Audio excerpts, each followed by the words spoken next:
Hola a todos, bienvenidos. Estamos en la semana de clases número 7, la asignatura de Biología Entorno Físico, y estamos, para este caso, vamos a trabajar con la temática de modelos atómicos de micro y macroestructura de la materia. Entonces, esta es la guía que aparecen las fechas de entrega y las fechas de finalización, identificación de los saberes previos, siempre no olvidar contestar eso. Aparece la conceptualización, toda la definición del átomo, las partes del átomo, ya comienzan los modelos atómicos, cada uno de los modelos atómicos con sus respectivas imágenes. Luego vienen las propiedades de la materia, ya se hablan de unas propiedades macroscópicas, los diferentes tipos de propiedades con sus definiciones. Y luego viene el desarrollo de competencias. En la primera parte van a realizar un crucigrama que aparecen las definiciones de las propiedades de la materia y el nombre de las propiedades las van a ubicar dependiendo de la definición acá en el crucigrama. En el punto número 2 aparecen también unos ejemplos, unas definiciones, y van a colocar al frente qué propiedad de la materia corresponde. Luego en el punto número 3 van a contestar falso y verdadero dependiendo de las afirmaciones que allí aparecen. En el punto número 4 van a realizar un mapa conceptual sobre las principales características de los modelos atómicos. En el punto número 5 van a explicar por qué el modelo atómico actual, los electrones se representan con puntos, y van a indicar cómo son las órbitas y cómo se mueven los electrones alrededor del núcleo. En el punto número 6 van a realizar un dibujo del modelo atómico actual y van a indicar cada una de sus partes. En este espacio van a encontrar más adelante la dirección donde va a aparecer este video explicativo. La evaluación deben tener en cuenta que la deben realizar en la plataforma de Classroom. Solamente la deben realizar, contestarla aquí o en sus cuadernos las personas que reciben material en físico en el colegio. Entonces luego vamos a pasar a mirar cuáles son ahora las diferentes definiciones de los modelos atómicos y esas diferentes características de la materia que nos van a hacer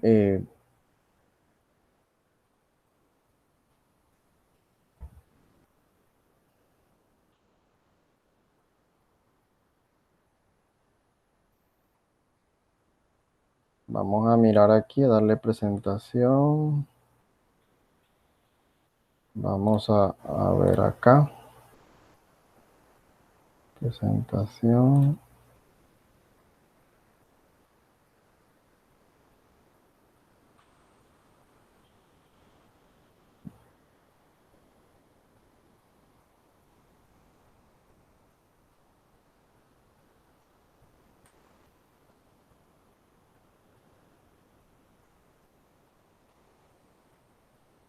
Listo. Entonces, modelos atómicos, microestructura y macroestructura de la materia. Entonces, recordemos que materia es todo lo que nos rodea, y cuando hablamos de propiedades microscópicas hacemos referencia a esas características de la materia que no podemos observar. ¿Por qué? Porque son muy pequeñas. Entonces, si nosotros dividimos una manzana o cualquier otro material en su parte más pequeña, vamos a obtener lo que es un átomo con toda su estructura. Entonces, estas características internas o microscópicas no las podemos ver a simple vista. Entonces comencemos a mirar esa microestructura. Comenzamos a hablar del átomo, que es esa partícula más pequeña de la materia. Tiene unas partículas subatómicas, una región central, el núcleo, con un protón de carga positiva, con neutrones sin carga. Tenemos unas órbitas, unos orbitales y unos electrones que tienen cargas negativas y están girando alrededor del núcleo. Comenzamos a hablar de los modelos atómicos. Los modelos son una representación gráfica y simbólica del átomo y explican además cómo se comporta y cómo se organiza toda la estructura.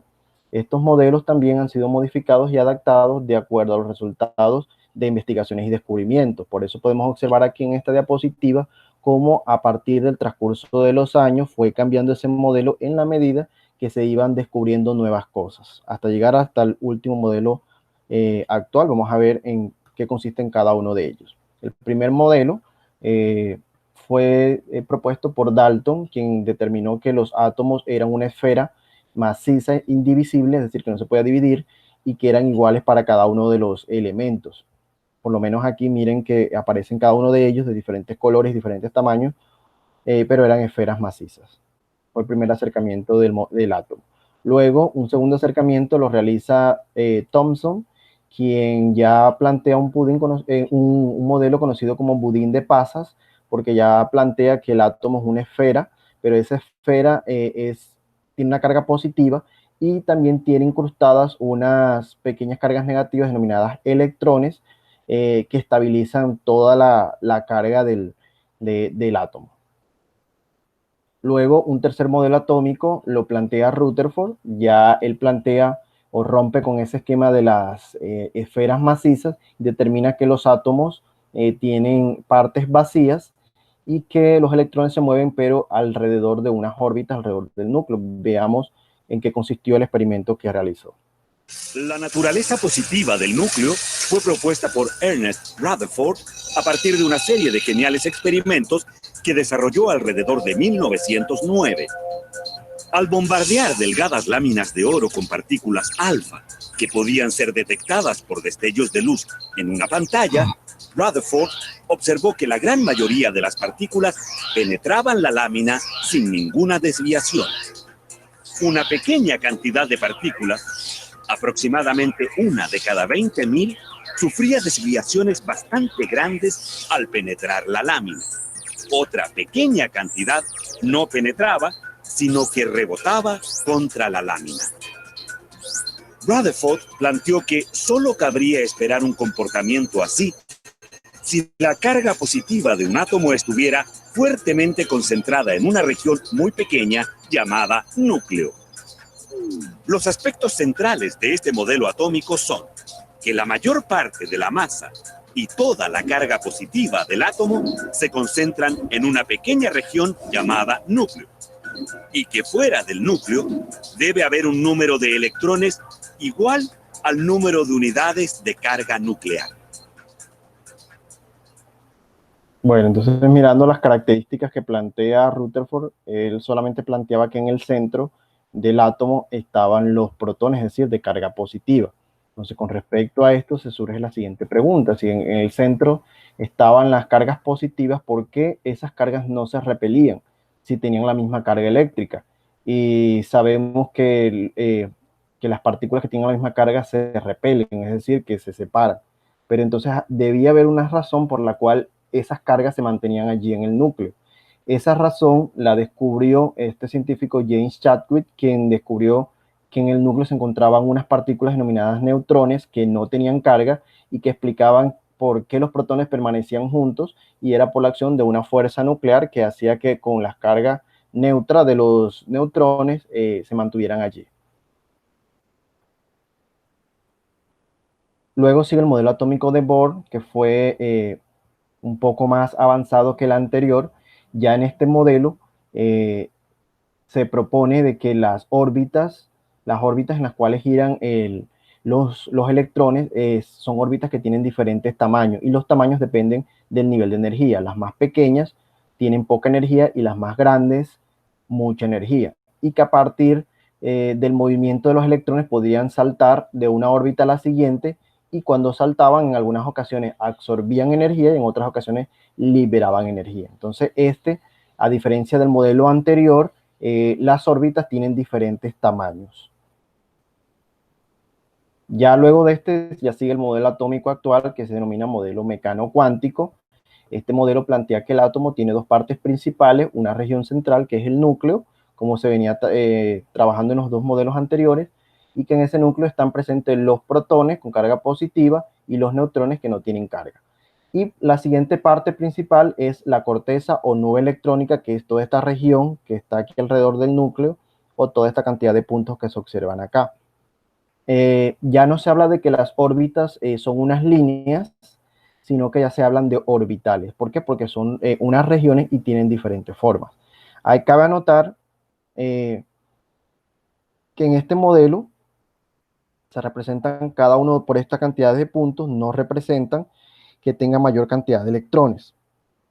Cada uno de los puntos representan la posición en donde puede estar en determinado tiempo el electrón, sino que se mueven tan rápido a la velocidad de la luz que parecieran que están en todas partes. Por eso, como es difícil decir en qué posición van a estar, entonces se dibujan así mediante una cantidad de puntos, como podemos observar aquí arriba, con esta cantidad de destellos que se observan allí. Mirando más de cerca la forma de los orbitales atómicos que se encuentran, donde se encuentran girando esos electrones, miramos que existen, hay cuatro tipos, o cuatro formas más bien, y cada una de esas formas algunos tienen varios tipos. Por lo menos tenemos estos orbitales S, que son los rojos, tienen forma esférica y solamente existen de un solo tipo. Orbitales P, que son estos amarillos, existen tres tipos y se denominan que tienen forma bilobular porque tienen dos lóbulos o como dos bombas. Allí aparecen estos tres tipos. Los orbitales D son estos azules que tienen estos cuatro lóbulos o como cuatro pétalos y tienen 5 diferentes tipos, son estos que aparecen acá. Y tenemos los orbitales F, que son estos verdes, que tienen muchos lóbulos, se les dice polilobular, y ahí existen 7 tipos diferentes que son los que observamos acá.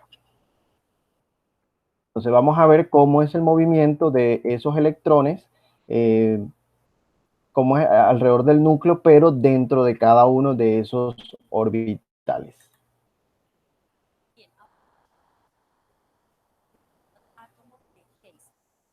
Como lo vemos en la imagen, los electrones atómicos describiendo una circunferencia.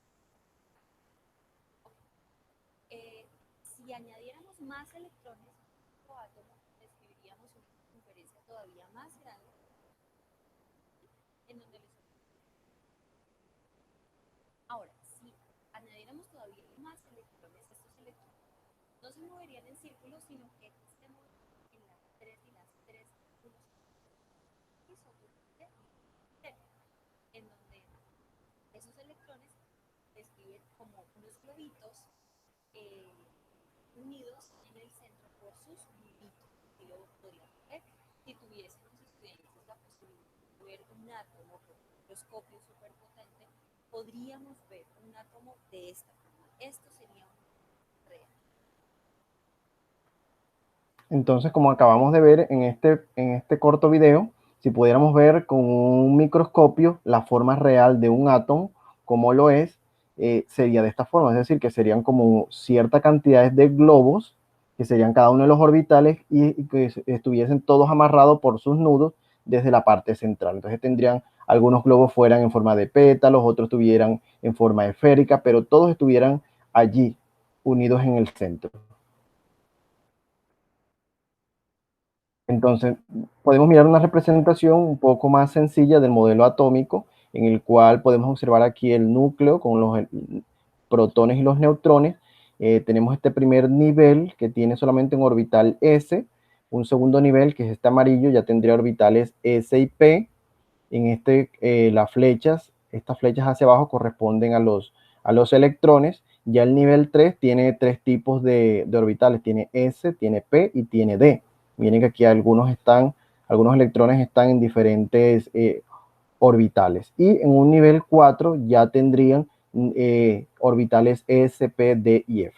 Entonces, en la medida que se va haciendo mucho más grande, el átomo se va volviendo un poco más complejo. Y recuerden que entre más grande, estos niveles de acá, los más grandes tienen mayor cantidad de energía. Entonces, de forma más fácil, se representan mediante unos puntos que están alrededor del núcleo. Entonces, podemos observar que este modelo atómico actual también tiene otras representaciones, que es este con la cantidad de puntos, este que representa el movimiento ondulatorio de los electrones, es decir, que pueden estar arriba o abajo, es decir, que pueden vibrar como una onda, por eso se puede representar de esta manera. En la forma de los orbitales, o como si fueran los globos, allí están, o los pétalos de una flor, o con esa nube de puntos alrededor del núcleo. Entonces, con esto terminamos de ver cuáles son esas características microscópicas de la materia. ¿Por qué? Porque estamos observando que todo lo que tiene materia, que todo lo que está en el universo tienen átomos. ¿Por qué? Porque todo está conformado de elementos químicos. Entonces, por eso es importante conocer esta estructura esta microestructura o estructura con características microscópicas. Vamos a ver ahora cuáles son esas características macroscópicas que sí podemos ver a simple vista y que en muchos casos podemos realizar mediciones de esas características. Entonces comenzamos con un tipo de propiedades que se denominan extrínsecas o generales. Este tipo de propiedades dependen de la cantidad de materia que tenemos. ¿Qué tipo de propiedades? Tenemos la masa, ¿cierto? Que es la cantidad de materia que tengamos de un cuerpo. Entre mayor cantidad de materia, mayor masa, ¿cierto? El volumen, que es el espacio que ocupa un cuerpo, entre mayor cantidad de materia, mayor volumen se va a ocupar. Tenemos el peso, que hace referencia a la fuerza que ejerce una masa sobre la fuerza de gravedad, ¿cierto?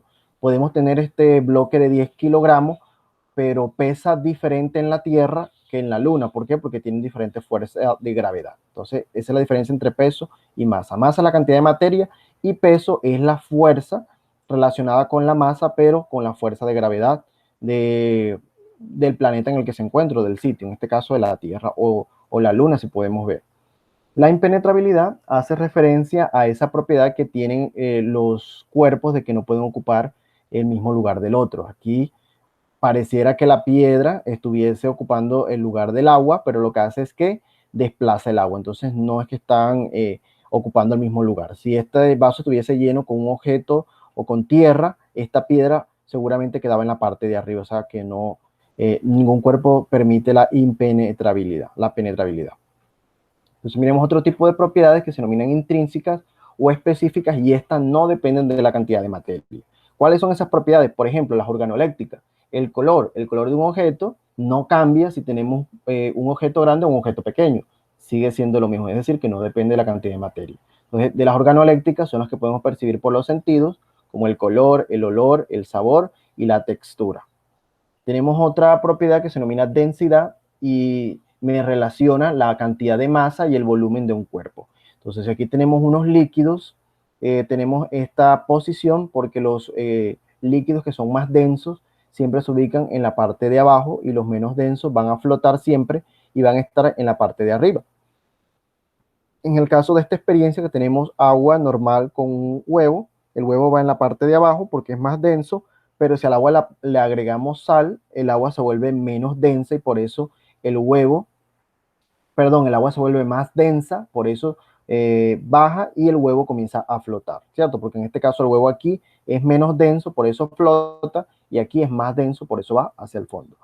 Otra propiedad que tenemos es el punto de ebullición, que se hace referencia a la temperatura a la cual una sustancia pasa del estado líquido al estado de vapor. Para el caso del agua, el punto de ebullición es 100 grados centígrados, porque a esa temperatura comienza a hervir el agua. El punto de fusión hace referencia a la temperatura a la cual los líquidos se congelan. Para el caso del agua, el punto de fusión es 0 grados centígrados. ¿Por qué? Porque a esa temperatura el líquido se congela, el agua se congela. Otras propiedades específicas o intrínsecas tenemos la solubilidad, que es la capacidad de una sustancia de disolverse en otra. Aquí vemos el agua con tinta, se logró disolver, pero en otro caso, como el caso del agua y el aceite, no son capaces de disolver. La conductividad hace referencia a esa capacidad que tienen los materiales de transportar calor o electricidad. Entonces, lo que la transportan, el calor o la electricidad, se dicen que son buenos conductores, y los que no, se les dice que no son buenos conductores o son aislantes, ¿cierto? Pues aquí podemos ver el agua con iones, puede ser agua con sal, transporta la electricidad, pero el agua común o el agua sin iones no conduce la electricidad. Otra propiedad se denomina maleabilidad, que es la capacidad de algunos metales de convertirse en láminas. Por ejemplo, láminas de aluminio, como tenemos el papel aluminio, láminas de acero. Y tenemos otra propiedad que se denomina ductilidad también, que es la capacidad de convertirse en hilos o alambres, ¿cierto? Como el caso del cobre, como el caso del hierro, que se pueden hacer unas varillas de hierro. Y tenemos también otra propiedad intrínseca, la última, que se denomina dureza, y hace referencia a las resistencias que tienen los cuerpos a ser rayados. Entonces hay una escala, que se denomina escala de Mohs, donde va del 1 al 10, donde el 1 son las sustancias, los objetos más frágiles o menos duros, y el 10 serían los más resistentes, los más duros. 10 sería el diamante. Y el talco, que es un vidrio que se utiliza para los relojes. Aquí tenemos por lo menos la uña, tiene una dureza de 2.5, una moneda, una dureza de 2. 3.5 y la navaja 6. Entonces, dependiendo debemos determinar qué tan resistente es un material y así determinar el uso de ese material. Finalmente tenemos las propiedades químicas que hacen referencia a esa composición química de las sustancias cuando interactúan con otro tipo de materia, de materiales. Por ejemplo, tenemos la propiedad de la oxidación, que hace referencia a esa reacción química que ocurre en los materiales cuando entran en contacto con el oxígeno del aire o el agua. Es lo que le pasa a los metales, miren a los tornillos que se oxidan. Combustión es la reacción química con presencia de oxígeno donde se genera energía en forma de luz y calor, por lo menos cuando se quema cualquier objeto, cualquier combustible, se produce esa cantidad de energía en forma de luz y calor que lo observamos a través de la candela, de la llama. La inestabilidad química hace referencia a que las sustancias tienden a descomponerse cuando en ocasiones entran en contacto con el aire o en contacto con el agua, por ejemplo. Y una última propiedad química se denomina corrosión, que es el deterioro de algún material cuando entra en contacto con con el ambiente, con algunas condiciones ambientales, por ejemplo, la lluvia, el viento, el sol, el polvo, la nieve, y que ocasiona un deterioro, digamos, en los materiales de algunos objetos. Entonces, chicos, con esto terminamos. Espero que les haya servido. Nos vemos en una próxima ocasión. Hasta pronto.